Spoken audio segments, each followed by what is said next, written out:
Okay, so I was browsing the social media, and in like the retro game circles, this made the news kind of quickly, like way quicker than his good deed, his like good thing that he did, which was being, I guess his good deed. He was on Jeopardy. So Rue from Clan of the Grey Wolf, if you haven't heard, got arrested for, quote, felony peeping. You can't even say it with a straight face. It's the funniest thing to get arrested for. It's ridiculous. And it's funny that, like, this was being posted, like, everywhere. Like, every major news site was posting this. Not because he was a retro game YouTuber. They don't give a fuck about that. Because he was on Jeopardy for 2 nights. They're like, ex-Jeopardy contestant arrested. I know, it threw me for a loop, because, like, I saw him and recognized him, but the way it was framed, I was like, wait, who is this guy? Oh, no, like, it's Rue. Because we've talked about 16-bit gems on the show before. I've talked about how I've missed his channel, Clan of Grey Wolf. Well, it ain't coming back now. I really like it. Unless he's doing it from prison. He's not. Well, I mean, we don't... what is the... like... What is the sentence for peeping? Yeah, there wasn't a lot of details. Well, and it was also just like, it's not like he got like scary word proven guilty yet. Yeah, so, exactly. Like, there's a chance he beats these allegations.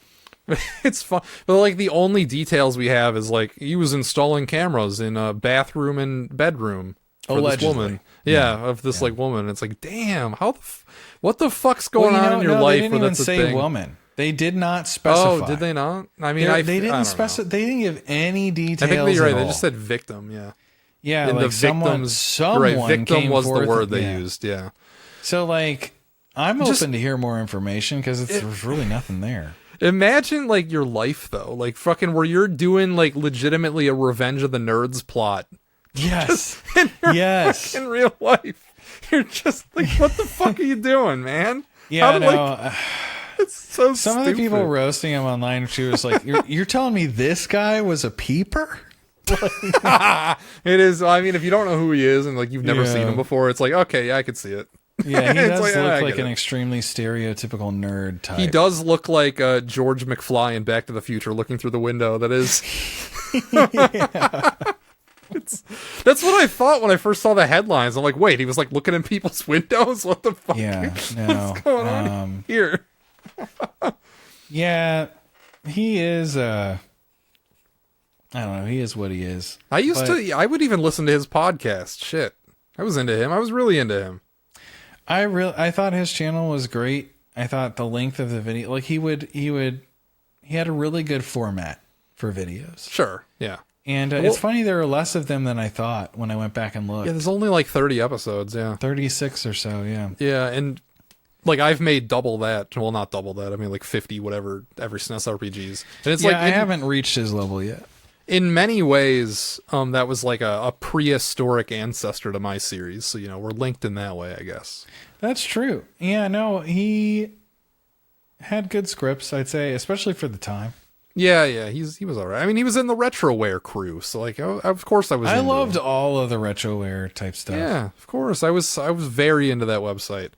Did I tell you that I actually got a video on that and like its final dying fucking days where they were desperate for like anything? No, but that's awesome. You got it. Yeah, there was like a user submission thing, and I'm like, I submitted like an early Every Since an RPG episode, and they actually like ran it on the site.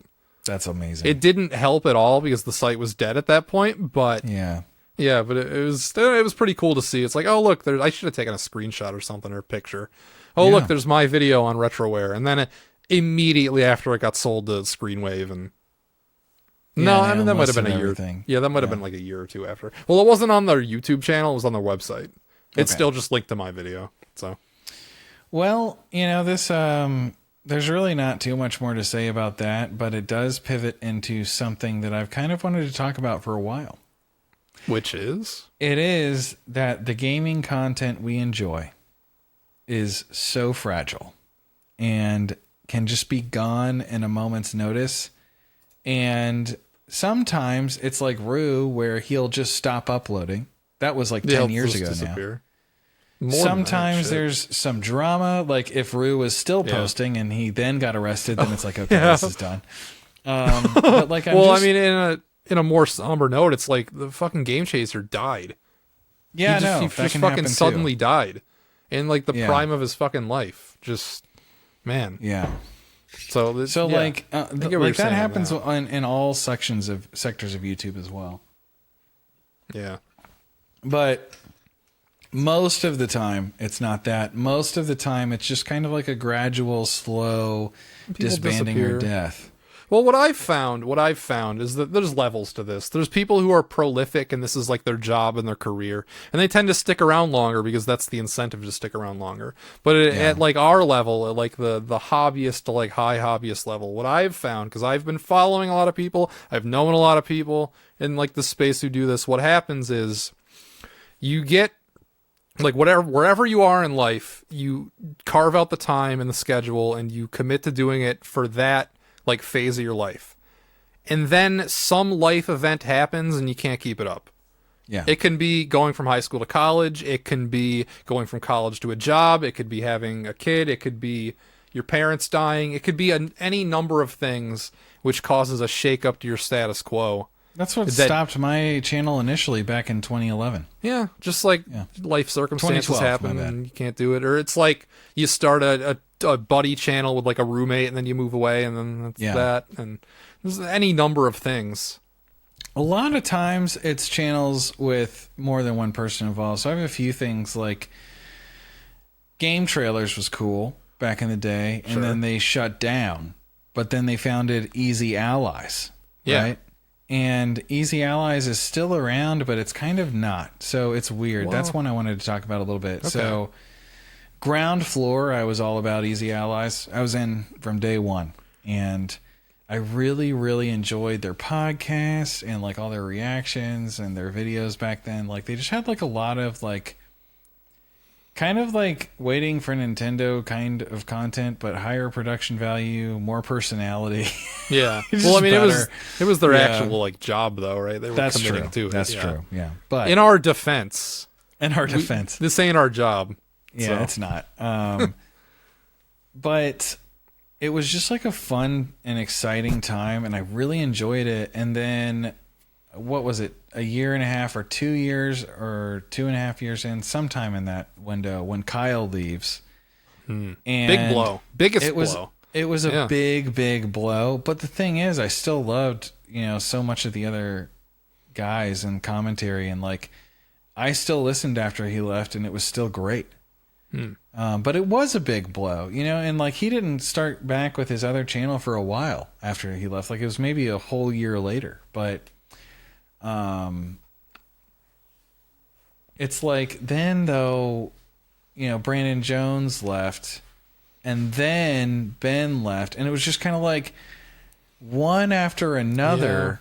Everyone's gone, and like you're left with a skeleton crew plus a few new faces who you just never really like. It's already it's kind of, when that many people have left, that's an impossible ask. You can't just like get some person that people don't know to come in and. Well, I will say Easy Allies has its DNA as like a corporate funded thing in Game Trailers, so like that mentality kind of carried forward into Easy Allies. So it's like when they look at it like they're leaving a job, not this baby that we've crafted. Well, from the ground up. It was definitely a baby at Easy Allies. I guess, but like also it's like they more saw it's like you get what I'm fucking saying. I understand what you're saying. I just like it was kind of in between that. It was more like when somebody left like the Screw Attack main crew. It's like that would happen all the time because those guys literally made like minimum wage. So it was just a job. If they could get any real job, they took it. So it's just sad. Because like another example would be Nintendo Voice Chat. They've had a rotating cast, and like I haven't listened to them in years now. Isn't that just straight up IGN? It is, but like I really, really enjoyed who they had on it back in like 2015, 2016. These are still just guys at a job, and there's turnover at 2014. jobs. Yeah, no, that's true. But I'm just saying, like, you don't think about it, but when you're really enjoying something like this, it just kind of becomes part of your routine, and then all of a sudden it's different and or gone. They don't tell you you're in. They don't tell you you're in the glory days till they're over. Yeah, like I've seen so many good old days end on YouTube, and it makes me sad. Another one would be CU Podcast. It's not. They still do it. They just uploaded like yesterday or the day before. Jason, the glory days are long gone. Well, yes, obviously. And we know that there's an end date to it. You know, I'm sure it's gonna be gone soon. I'm sure they're going to be a decreased frequency until one of them dies. That's going to be the trajectory of that. I don't think they're ever just going to be like, they're not going to rue it. They're not going to disappear for 10 years, I don't think. Isn't that what's happening when Ian moves? I imagine he'll pop up for something at some point with decreasing frequency until one of them dies. Well, it'll never be the same as the thing. Well, obviously not, but like that's life, man. Time only goes one way. Yeah. Man. Yeah. Well, I'm just saying these kinds of endings always make me sad, and it's funny when I go back and look. Like the other day, I watched the Allies Assemble introductory first video posted on Easy Allies thing, where like Jones realizes like they're all depressed, and he's just like he wants to talk about video games, and he's like trying to talk to his dog about like Peter Molyneux, because like when he saw Fable, just got, I gotta talk about this, you know, like, and he's just talking to his dog, and then he like realizes when looking at his cutout of Lightning from Final Fantasy 13, like really looking into her eyes, he's like, I gotta get the game back together. And then they did, and it was so like fun and exciting, and like what do you prefer, a slow death over time or a we're done announcement and then that's it? This isn't. It's not really about the death. That's coming no matter what. And like I said, what it reminds me of is just talking about it. It's all so fragile. It's just something to be mindful of. But it's so weird when you go back and you're like, man, that Allies Assemble thing was 10 years ago, and I remember the kind of content I listened to back then and how different gaming even was. I mean, gaming was so different in the mid to late 2010s, then it's unrecognizable. It's not the same industry. It's not the same kinds of games released. And, you know, we've got these games lingering from back in that time that have their foot still in both sides, like stuff like Fortnite. It's just Minecraft is the never ending game. Like, it's just different. It's like there was there was a Red Cow the other day where Frankie and EJ were talking. They were discussing things. They were discussing Christmas movies, I think. Oh, yeah. And Frankie said something along the lines of when his parents were, you know, like when he was a kid, they'd look at a movie, like a Christmas movie from the 50s or something, and say like, it was a different time, you know? Yeah. And then now he says that about like media then, and like it really was. And when I look at it's an all-encompassing phenomenon. Yeah. You could go back to ancient Greek times and they'd be saying, it was different 30 years ago. It was different. Yeah. Well, we do live in quite a remarkable age. So things are very, very, things do change so quickly. I will say this is a huge component of many video games that we both enjoy. The things change genre. It's especially prolific in Japan because, you know, like post-war Japan, they went from like fucking farms to skyscrapers over a generation. Yeah. And that DNA manifests itself in a ton of video games. Ton of video games from that era. Like Miyamoto exploring caves when I'm a kid. Like that kind of energy. It's all over. Like you love Attack of the Friday Monsters. That's an example. I do. Games what like a great that. Game. I love games like that. And you know what I love that about video games? They're such a good you know what you gotta play? Fuck the other two games in the series. You gotta play Mother 3. Mother 3 is like the ultimate that game. Dude, I will play Mother 3, but you don't even have to play 1 and 2. Just play Mother 3. It's separate. It's a separate thing. Oh, it's just totally different. Well, I mean, it does carry over some elements from like Earthbound, but it's like listen, let me tonally, thematically, thematically, it's the same. Play or it's different. Mother first. No, but like the problem with not the problem, just like the thing with Earthbound and Mother 1 is that they're a weird Japanese guy's take on America, a place that he doesn't know anything about and he's never been, and he just a really idealized thing of that. Mother 3 is about Japan, and it cuts a lot harder and deeper because of that. Oh yeah, okay. Yeah. It's straight up just like, wow, things used to be different. The game, that's what it is. They did, Jason. They did used to be different. This thing is I'm a clinger. I always cling. Since I was a kid, I had an issue where, like, you know, with toys, I would just cling on to them. Same. I had like a, you know, part of it was like I was diagnosed at a very early age with obsessive compulsive disorder, and those symptoms over time did kind of go away. But when I was a kid, it was bad. So I would really like get attached to objects, and I need to carry them with me everywhere. I would personify shit. We had like this shitty. I remember we first moved into a house, and there was this like really shitty like futon or couch or whatever there that they got rid of like a couple months in. But I fucking like personified it, and that couch was my friend, and I fucking cried when they got rid of it. 100%. Yeah, no, I it was exactly the same for me. All of my, I would assign souls basically to every toy or whatever. Yeah. Like, but it was even a blade of grass. Like, you know, like when I accidentally dropped it one day, and my dad picked up a blade of grass and handed it to me. I was like 2 or 3 years old, or I was probably like 3, and then I was just like, it's not the same. Like I knew it wasn't, and then you know you just spend the time dwelling on it, thinking like, God. He's just out there alone, and I let him down. I don't know if this is true in Tallahassee, but I know like the Orlando area, they're always like building shit. There's always like construction or whatever. Mm-hmm. So like things are physically like always materially changing, and they're like adding new buildings and stuff around you. Something that's nice about where I'm from, shit doesn't change. That shit don't change. They're not doing anything up. They're not doing anything up there. I'm gonna come back in 30 years, and it's gonna look exactly the same. Everything's gonna be the same. That is kind of cool, man. You know, even like I was talking to my basketball coach when I went up there last year. That was a conversation we had. I'm just like, man, nothing changed. You look exactly the same. You look exactly the same. You look exactly the same. The town looks exactly the same. Everything's the fucking same. It's crazy. I haven't seen you in 11 years, and everything's exactly the same. I like that, though. There always need to be places like that. Sure. Like, even like the north side of this town where I grew up is totally different now. Like like a lot of little bits and pieces are the same. My old neighborhood is a lot more similar than my parents' like newer neighborhood that they moved to when I was like 10. But yeah, with games though, it makes me sad just because we had it so good, Jason. Did we though? Yes. Did we really though? We did. I don't know.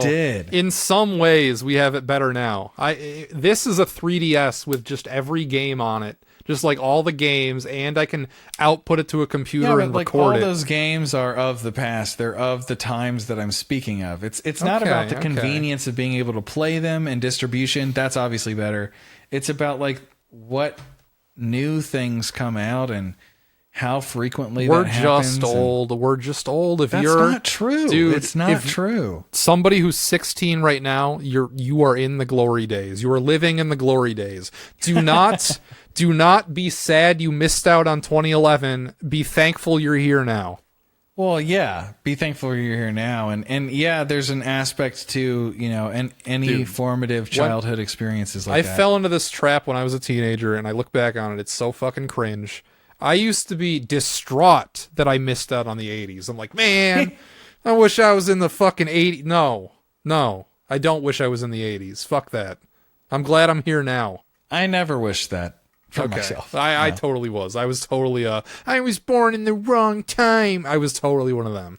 So. Well, I really enjoyed the bits I had in my childhood of the, you know, 90s, what I got of it. I was born in the earlier 90s, but the, you know, a lot of my childhood was spent in the early 2000s, and those were, you know, good times. But in terms of like gaming and everything, it's just like the focus really shifted, and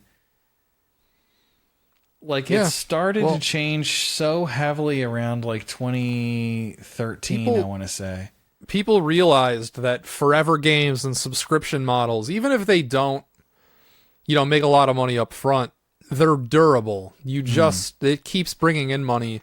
And the old model where you sold a game and for a few months it made you a lot of money, and then that was it. I think they just realized that they prefer the other model because in the long run it does better. Yeah. Well, it does better if your game succeeds, but it has such a smaller percentage chance of being that game that people gravitate towards. Yeah, it's tough. With it's hard to be the next Minecraft because Minecraft ain't going anywhere. No, yeah, it's not. So. The thing is, like, being born when I was, even though I wasn't alive in the 80s or whatever, it's just so close to the source. Like, sure. Video games are a new medium. It's still very, very, very new. It was in its infancy still when I was born, I think.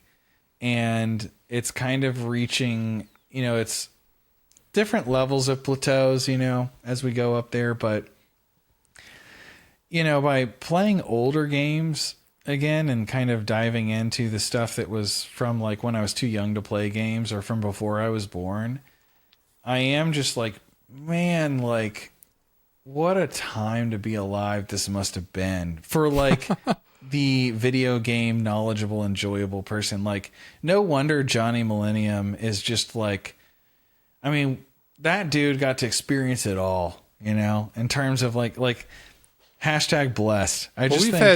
We've had two like major shifts in our lifetime, and one is like pre-internet internet and then pre-smartphone, and it's like things literally were just like societally, everything is just completely different before and after both of those. Yeah. And I do get like a pining, like watching a fucking, a picture from like the 80s or something, and you're like, oh, look, not a cell phone in sight, not a fucking, just reminiscing about that. It's more like people living in the moment. It's more like the 70s and 60s or 50s even that I would pine over. Like, something about the 80s seems uncomfortable. Okay, whatever the fuck. I'm just saying. Shit, 2007, when not everybody had a fucking, like, I made a joke about this in my Police Knots ramble. I almost said in my 32X video, and I had to correct myself. Yeah. So you probably didn't see this, but in my Police Knots ramble, I say one prediction about the future that they got wrong is that people would actually talk to each other in public. because they don't have cell phones in Police Knots. So people, they exist like they lived in the 90s, not even though it takes place in like 2050. It's harder to imagine. Exactly. So it takes place in a future world where we don't have the miracle instant communication device in our pocket, and people are, they have to talk and like actually engage with people around them. Mm-hmm. They didn't have AirPods. No. Yeah. There we go. Always like AirPods. I'm guilty of it too. I go to the store, I have AirPods in fucking all the time. So I never do. Yeah. I don't own them. Damn. I don't have any sort of wireless headphone. That's why I'm wearing these right now. You see the wire. Yeah. Well, I mean, shit, you could still do that. I did that with wired headphones when I had these. I used to listen to music and stuff out and about every now and then, but most of the time I just raw dog it. They got me through so many days of plumbing. Are you kidding me? That shit's in 90% of the day. If I'm exercising or on a walk or something or doing some work or laundry or chores, then it's nice to listen to music. Yeah. Oh, I'm lame. I had sports talk radio. Oh, well, that's not lame. I mean, I discovered podcasts mostly just for long commutes. Yeah, podcasts, radio, and whatever. So. Yeah, it's just like I miss the 2000s and even the 2010s kind of gaming cultures that existed. They were different, but I liked both. I miss edgy characters forlongingly looking out at a beach. Just looking out at the ocean. That's what I miss. You miss the retro game cutoff is what you miss. Oh, yeah. Well, I mean, come on, our YouTube channels, I don't talk about shit that's newer than I am, hardly ever. So, yeah. You know the type of people we are. So. It's interesting, like, we're a bit different in age. I'm a bit older than you. A few years. I wonder, like, what was it like when Breath of the Wild came out for you? Well, I was in a weird spot in life because I literally had nothing. My living situation got kind of uprooted, so I was just kind of like crashing with people. I didn't have a TV, so I played the whole thing just on the screen. Nice. Yeah. So it I remember I played most of the game in like tabletop, like holding the Joy-Cons kind of mode. And yeah, I don't know. It's weird to think back on that, but yeah, I don't know. That's what it was like for me. Yeah. So, did you think it was an amazing game though?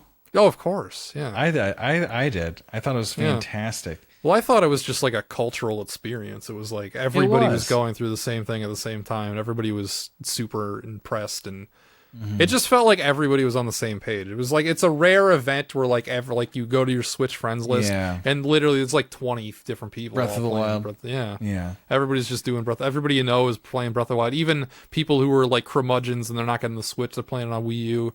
Just like everybody. So the Wii U, like steadfast, like I was burned already. I'm not doing this again. Every now and then I think like that's one of those games that can come out and like give people that are adults the feeling of like, man, I didn't think I'd ever play a game that would make me feel like this again. Sure. You know, for me, a lot of people said that around the time Dark Souls came out. Well, I don't know. I don't even think I heard of that game until way later. So no, definitely on Reddit back in the time. I used Reddit a lot back in like 2011, 2012. Gotcha. Those were my peak Reddit years. I didn't discover Reddit until like 2014 or 15. So. Oh, well, yeah, I was on my way out by then, but my internet experience was so solitary because I know it's like a big social thing and everybody like talks to like chats on the internet. When I was in like middle high, like when I got the internet up until I don't know, Discord came out, I didn't fucking talk to anyone on the internet like ever. Yeah, I don't know. It was fun. I liked arguing. Yeah, but then I realized I didn't, and I was like, I'm done with this. It's like the Screw Attack forums I would be in sometimes, but I mostly just read it. I didn't, I had I used the forums that were on ZeldaDungeon.com or .net or whatever funny. it was. So many forums back like then. I loved how every website had its own little forum. It was so nice. Because I'd want to join. I'd want to be a part of the conversation. Well, forums kickstarted my YouTube like in the very early days because it was like, man, are there like forums for YouTubers? Then like I'd join one. And talk that to some is people. like kind of cool. Like I would have absolutely joined one for round 2 of like me rebooting my channel. But I guess there are Discords, but you said it was mostly trash. Dude, if someday you want to deep dive into YouTuber Discords, it's fun in its own special kind of way. That could be a segment of its own. It could be. It very easily could be. So. All right, well, I think maybe we've said enough for this segment of a bunch of random topics. We've got a couple garbage segments this time, but it's fine. Whatever. Yeah, Did this start out with Rue? Yeah. Oh my god. This is the Rue arrested segment? Okay, yeah, because I wanted to pivot into talking about fragile content. How like that's hilarious. That's and then I pivoted hilarious. into like how I missed the 2000s and 2010s gaming cultures and Shall pedantic, everybody. Shall pedantic.